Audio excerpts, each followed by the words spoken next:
आईचे पत्र.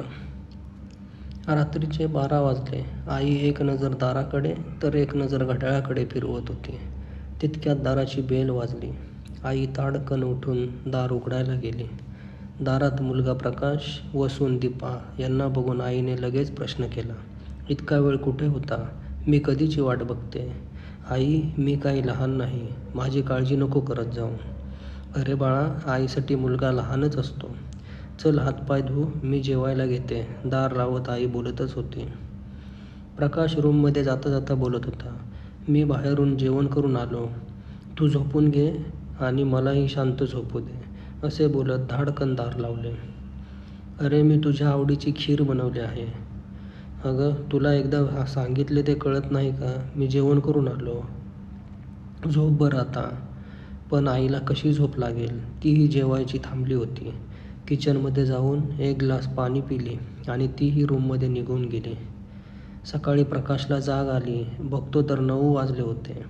तसाच ताडकन उठला. शेजारी दीपा अजून झोपलीच होती. तो उठून हॉलमध्ये आला तशी त्याची नजर लॅपटॉपजवळ असलेल्या चिठ्ठीवर गेली.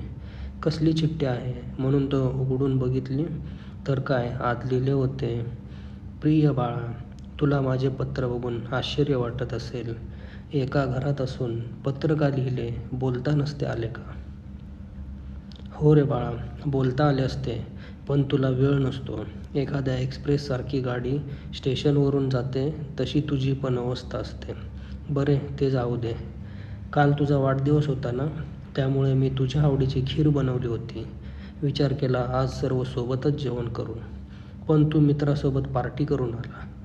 तसा मला आनंदच झाला. मी विसरली होती. आता माझा प्रकाश मोठा झाला." "अरे हो, विसरल्यावरून आठवण झाली. मी तुला मागे एक औषधची चिठ्ठी दिली होती. मला ते औषध कुठेच मिळाले नाही. बघ, तुला कुठे मिळत असेल तर आणून दे." प्रकाशला आठवले, काही दिवसांपूर्वी आईने चिठ्ठी दिली. तसेच त्यांनी ऑफिसच्या बॅगमधून चिठ्ठी काढली व बघितले तर त्यात लिहिले होते, "मला एक औषध हवे होते. मला मूल आहे ते विसरण्याचे."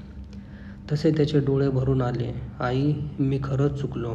असे बोलत आईच्या रूममध्ये गेला. "आई, आज तू अजून का उठली नाही?" म्हणून आवाज देत होता. पण आई उठलीच नाही. ती कधी न उठण्यासाठी शांत अशी झोपली होती. "आई, मी खरंच चुकलो गं, मला माफ कर." म्हणून प्रकाश हमसाहमशी रडू लागला.